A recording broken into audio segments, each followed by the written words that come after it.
What's up? I had some things to say that I was saying in my head, and suddenly it was like, you should say this to someone who listens. Um, Before I stressed my brain to remember what it was I came here to say, because then I was all caught up in, like, oh, but I look like crap right now. Why couldn't I have things to say when I looked cute? Like, I don't care. Who cares? It's not about the outside. Um, Also, I just learned that there are other settings on my camera and I can actually do different things. So there's a filter, it's called Romantic. It made it appear a bit lighter because the lighting in here is so bad. So, whatever, I don't know. Anything else before this has been unfiltered because I just don't. I don't want to say I don't care because that implies, like, I care. It's just those are inconsequential things. And I tend to care a lot less about inconsequential things, like appearances. So, oh yeah, okay. So what I was coming here to say, because I was listening to Leisha on this new episode of her podcast, and she was talking about abortion, and it sent my brain off into left field, thinking about just my thoughts on that topic. Really, my thoughts on conservatives versus liberals to begin with, and the fact that I don't consider myself a red person or a blue person. I consider myself a purple person. And even though my favorite color technically is blue, and I do tend to lean more blue than red, I've always really kind of been in the purple zone. And to me, what the purple zone is the purple zone is like the zone of people who, it's not that we all agree on everything. It's not that we exactly see eye to eye on every topic. It's that we're of the mindset that we feel the way we feel for a particular reason. It's right for us. It might not be right for everyone else. But what we can agree on is we're not going to be swayed by either extreme. We're not going to let either extreme pull us to their side because we see that the extremes are the problem. Because to me, you know, extreme conservatives would definitely see me as a liberal, but extreme liberals would definitely see me as a conservative. And I take that as a compliment. I want the extremist individuals on both sides to not agree with me because I'm not interested in being an extremist. And so, anyway, I was thinking about, things like how values align, but, a certain party in particular, but I feel people from both sides really, it's just a little more silent from another side. I tend to like to drive this idea of division based on skin tone or, gender, things like that, so that they can drive that wedge issue in between people whose values otherwise align, so that they can have you hating brown immigrants because you see them as other and you think part of your group's values are just disliking people who don't look like you, when the truth of the matter is a lot of those people share your values more so than your liberal American white counterparts. And so you find yourselves alienating entire groups of people who, a large portion in many cases of those groups would align with your values, but now they're on the other side against you because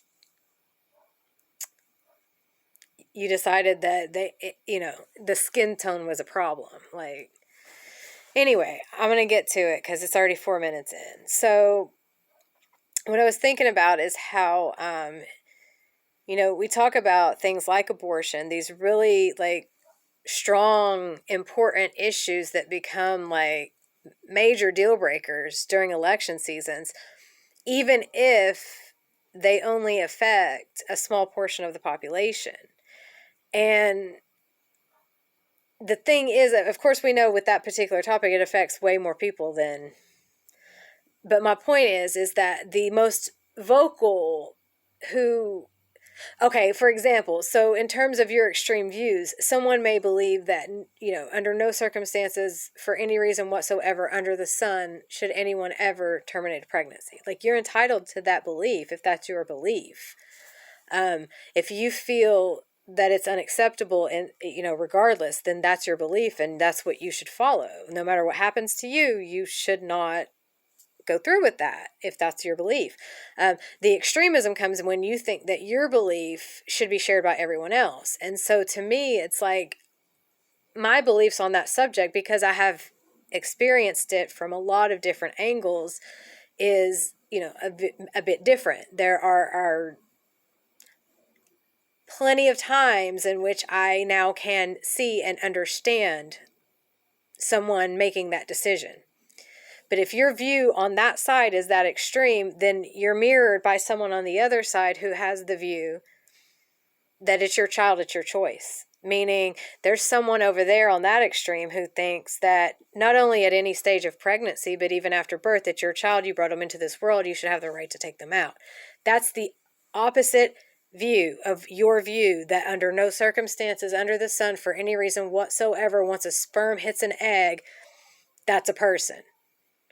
If you want to exist holding that view and attempting to enforce that view on other people, you have to accept the fact that there's someone with the mirror opposite view, which means they believe in the right to murder children. Live, breathing, living, named, birth certificates, social security numbers, actual children. They think that you should be allowed to eat them if you want to. One can't exist without the other. So hence why I'm in the purple zone, because in the purple zone, we're sane. We're sane, and we accept the fact that people make choices based on various criteria that is above our pay grade. You say you trust God, trust God. Trust God. Trust God to tell someone else when they need to make a decision, okay? And the other analogy I needed to make on this is just that when people voice their opinions about things that they have you've not been affected by that. You've not been directly affected by that thing, and yet you feel that your voice matters on that thing. Like, that is absurd. And if you don't think it's absurd, think about it like this. Down syndrome is a condition that affects a small portion of the population. I would say that chances are a majority of us have never been directly affected by Down syndrome, meaning we don't have it. We don't have a family member who has it. We don't have there's no one directly physically in our lives that we know of who has this condition. So if we were going to debate anything having to do with legislation regarding people with Down syndrome, why would those of us who have no connection to Down syndrome have a say in why would we even expect to have a say in what they legislate regarding individuals with Down syndrome? Because unless you have Down syndrome, unless you're a family member of someone who has it, unless you're a friend, a professional who works with them, unless you have direct contact with that community in some form or fashion, your opinion regarding how we handle things within that community shouldn't really matter. Like, you're entitled to it, you can have it, that's fine, but you can't expect it to carry weight. Because why would anyone listen to you when you yourself, all you might know of that, again, let's talk about Down syndrome. If all you know of Down syndrome is what you have seen based on whatever media you consume, then it just depends on which bubble you live in, or if you live in a bubble. If you watched media that depicts people with Down syndrome as whole, complete, loving, caring individuals, which they are, who are in many cases very much able to care for themselves and take responsibility, they just need some support. And I say this as someone on the spectrum. The only reason I'm using Down syndrome is because I actually don't personally know anyone that I know of that openly has it. I have known people who had traits, but whether they ever had the gene or not, they never admitted it. So I'm just using that as an example so that I can speak as an outsider, because as someone who has tested on the spectrum, I know too many people with autism. But if if all you know of Down syndrome is, for me, for example, my first experience with Down syndrome was, I believe his name was Corky on the show that Life Goes On, okay? If all you know is depictions in the media, then it is a matter of what media you consume. If you only consume media that depicts people with Down syndrome, and again, remember, this is not about people with Down syndrome, this is a metaphor. People with Down syndrome can be anything, Black people, Hispanic people, it doesn't matter. Just a group that you personally know nothing about other than what you see on TV. If everything you consume depicts them as incapable or helpless or, God forbid, criminals, terrible human beings, then your opinions are going to be biased based on that media that you consume, because your opinions aren't based on fact in any way, shape, or form, because you yourself have no connection to that topic. Which is why your opinion needs to stay where your asshole is, out of sight.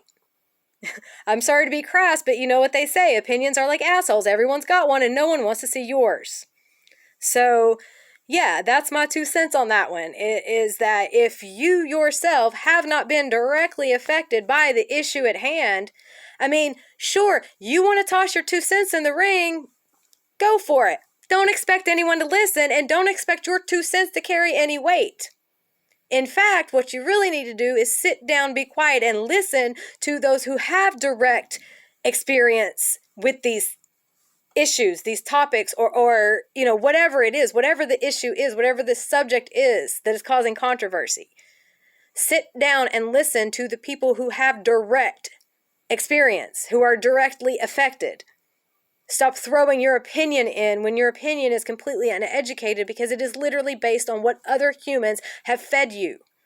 And you might not have such a healthy diet. Oh my gosh, that's it. I gotta go. I love y'all. What is today? Happy Wednesday. Bye.